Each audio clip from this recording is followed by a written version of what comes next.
and on TuneIn, iHeart, and on Odyssey. From the Matrix Home Solutions studios, this is Chicago's Morning Answer on AM 560, The Answer.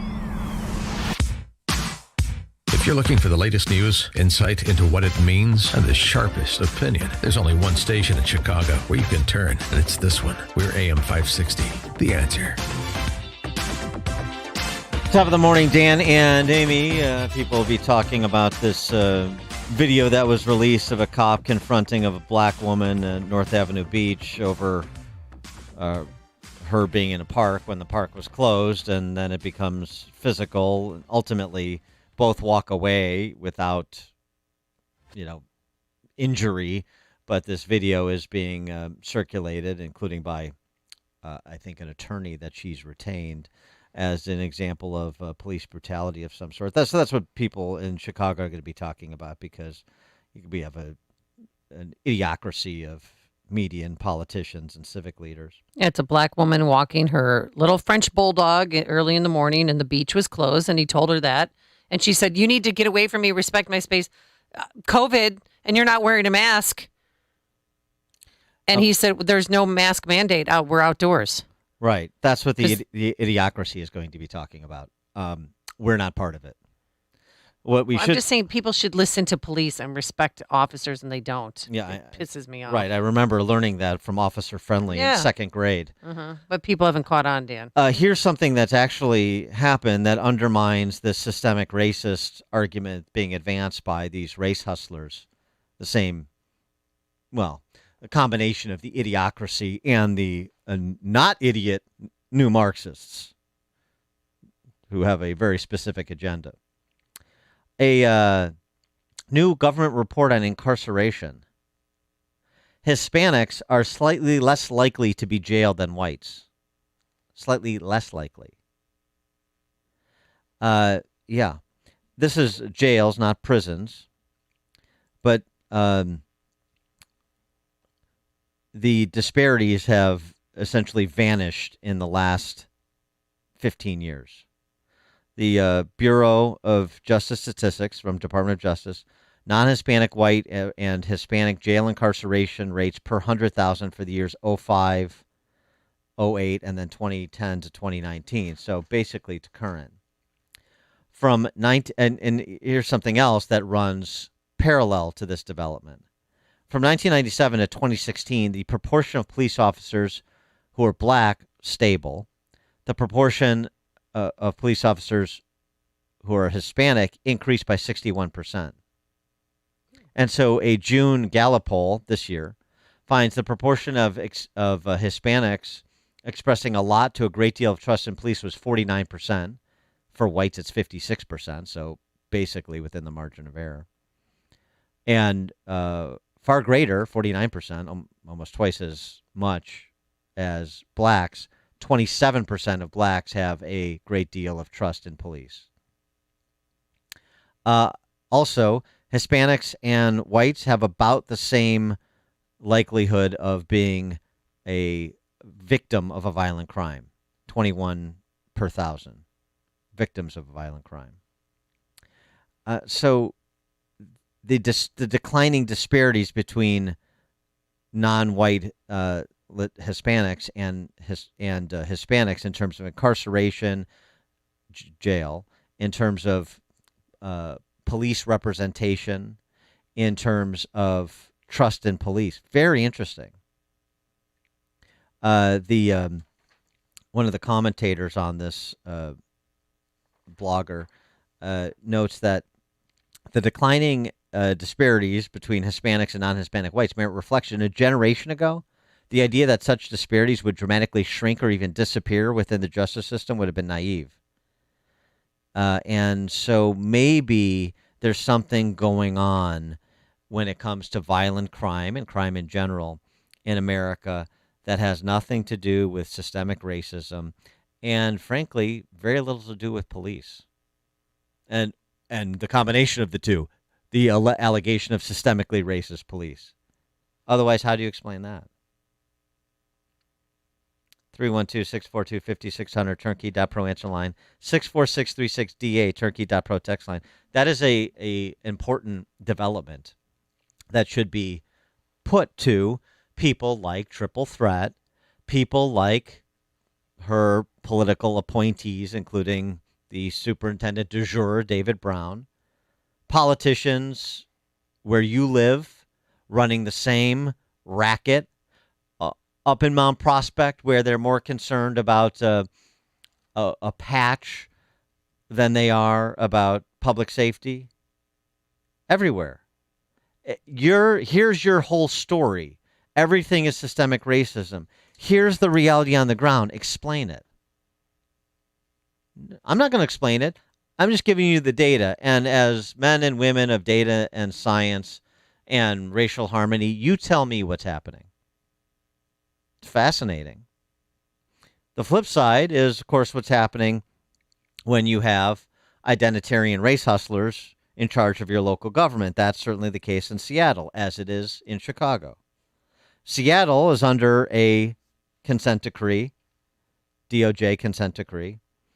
And just last week, the court released testimony from the monitor that's been appointed to oversee the Seattle Police Department, a police department that saw its budget cut by about 9% last year, because you have city council members in Seattle like Shama Sawant, who claims, quote, the role of police under capitalism is to defend the system's deep inequality through ongoing repression of the poor, the marginalized, and communities of color. That's what people like Shama Sawant, Triple Threat here, most of the city council, that's what they think about police.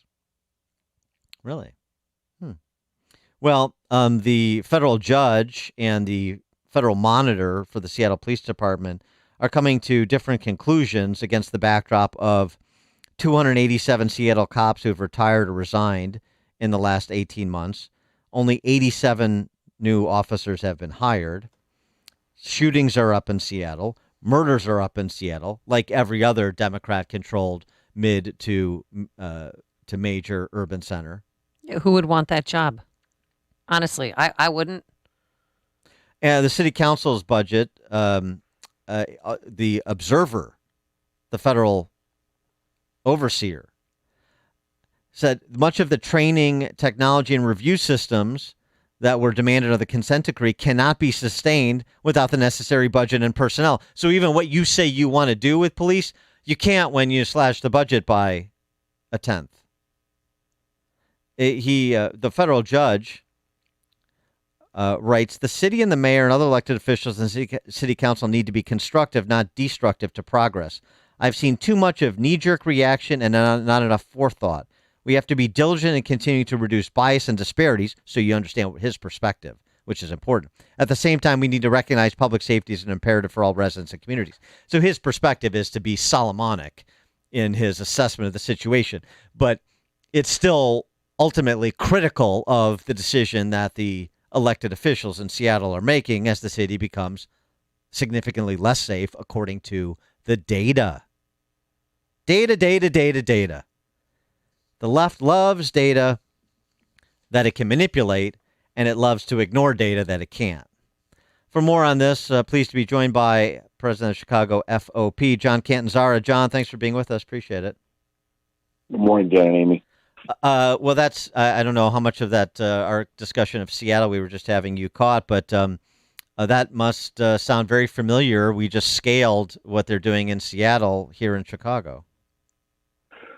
It sounded exactly like you could have plugged in Chicago for Seattle. And I'll tell you, a couple hundred coppers is nothing compared to the rush out the door that CPD has had.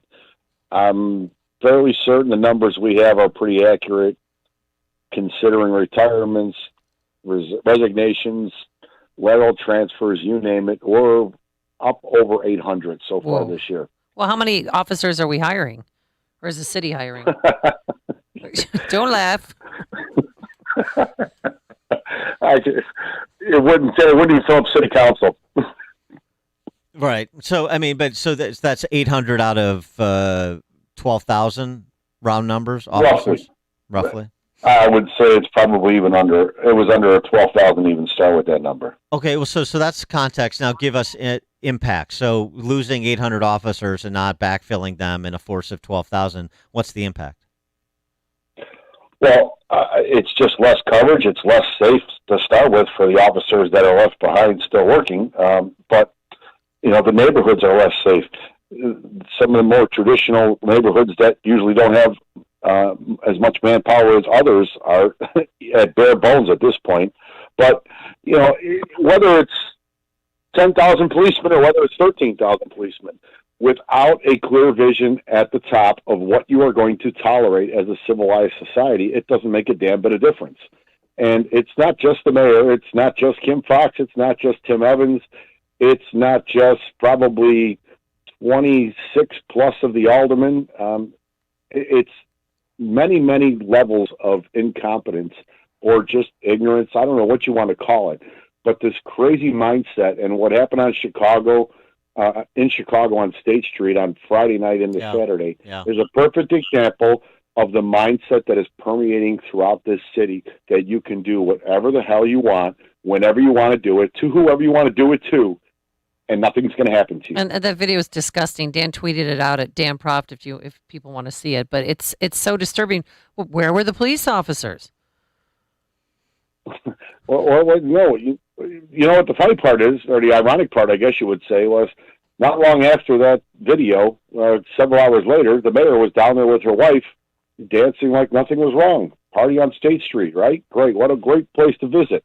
Not so much. Yeah, well, she's got a security detail. Unfortunately, not everybody else does. I mean, that's, this is state between Illinois and Hubbard, basically, is where that occurred. And it looks like a scene from a third world country. I mean, it is such an indictment of Chicago. I mean, this is the ward that provides about 60% of the city's revenue, and it's just being turned over to mob action.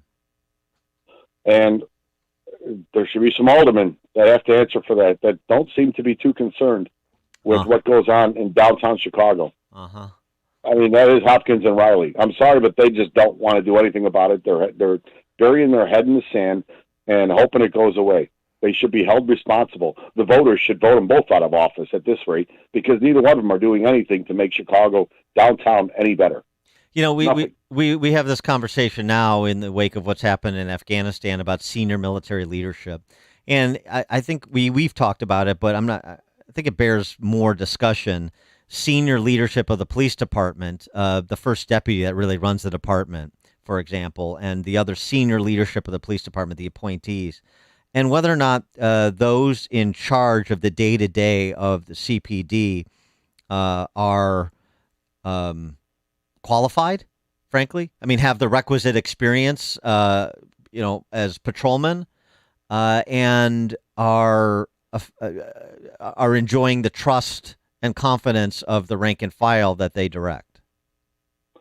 Well, that's a fine line, though, Dan, because if you look, it wasn't that long ago that one commander said something the mayor didn't like or didn't give her a proper respect, and within 6 hours he was demoted to lieutenant. Mm-hmm. So there is a fear of reprisal that it will be swift, to say the least, for speaking out against the incompetence in policy and in follow-up with the brass of CPD. Because you're right, Eric Carter is running this department. Unfortunately, he's running it right into the ground. When you think morale can't get any lower, he really says, hold my beer, and hold my case of beer, because I'm really going to do even a better job.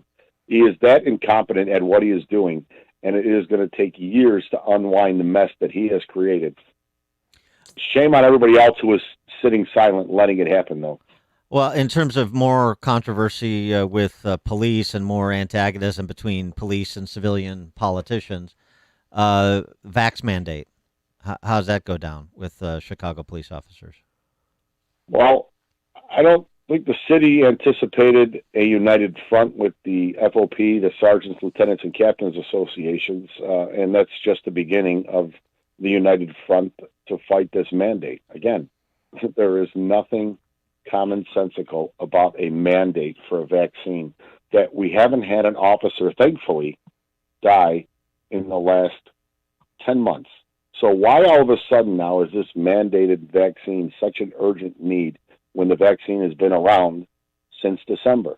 Wouldn't the vaccines, if they were so needed, been forced on us right from the beginning? But they knew we weren't on board from the beginning. We told them that from the beginning during negotiations. So this knee-jerk reaction, it's like she needs to have some public perception that she's really on top of all this and she has a handle on top of all. It's just so ludicrous. And that follows a pure money grab of Lollapalooza. There's no other way to describe Lollapalooza happening than a pure money grab. Oh, yeah. And she's treating your union so differently than the CTU. I mean, you guys, if you were around somebody who had COVID, you didn't go and self-quarantine for 14 days. You had to go back to work the next day. And with the CTU, she they didn't even have to go to work. It's ridiculous. Well, there's a couple ironies in all of that, and that's just one of it. But the simple fact is, you can get the vaccine all you want. That doesn't mean you can't still transmit the virus to somebody else, by all data. And, there's studies in Israel that, the people that are coming to the hospitals are 80% plus are vaccinated people. So, again, all this screwy data, contradicting data, but now you want to force our members to get a shot that they may be ethically, morally, religiously, or just conscientiously objecting to. How is that right in a civilized world that you're going to make someone mandate? And where does it stop? Is it the flu shot next year? Is it birth control the year after that because you think there's too many people? And people think these theories are far-fetched until they become reality. Then you say, how the hell did we get here? Mm-hmm. Yeah, I mean, it's the coercion because you can't persuade, which is, a failure of imagination to persuade. And if there was a trust relationship, perhaps things would be different. But when you don't trust somebody, it doesn't really matter what they're saying or the basis for which they're saying it, because I don't trust you as sort of a pre-qualifier of everything you say. And that turns out to be a real problem when the parties are the mayor and the Chicago police rank and file, which is the situation here. And so it goes. John Cantanzara, president of Chicago FOP. John, thanks for joining us. Appreciate it. Thanks. Have a good morning. Thank you. And he joined us on our turnkey.pro answer line. Before you see it on TV, share it on Facebook, or read about it in the paper. Hear it here first. This is Chicago's Morning Answer on AM 560. The Answer. The Lou Dobbs Financial Report is brought to you by Signature Bank, helping local businesses succeed. Visit signaturebank.bank for your commercial banking needs. I'm Lou Dobbs. Dow CEO warns of dramatic increases in energy costs. Electric vehicle startup Rivian to go public. T-Mobile sees light at the end of its hacking tunnel. Those stories next. As you know, my friend Mike Lindell has a passion to help everyone get the best sleep of your life. He created the best pillow, and Mike created the Giza Dream bed sheets. Mike found the world's best cotton, called Giza. It's ultra soft and breathable, but extremely durable. Mike's Giza sheets come with a 60-day money-back guarantee and a 10-year warranty. Mike's latest incredible deal is the sale of the year. For a limited time, you will receive 50% off Giza Dream sheets. You'll receive a set for as low as $49.99. Go to MyPillow.com, click on the radio listener square, and use promo code Dobbs. There you'll find not only Mike's amazing offer, but also deep discounts on all MyPillow products, including the MyPillow mattress topper and so much more. Call 1-800-977-9152. Use the promo code Dobbs. Go to MyPillow.com. Make sure you use the promo code Dobbs.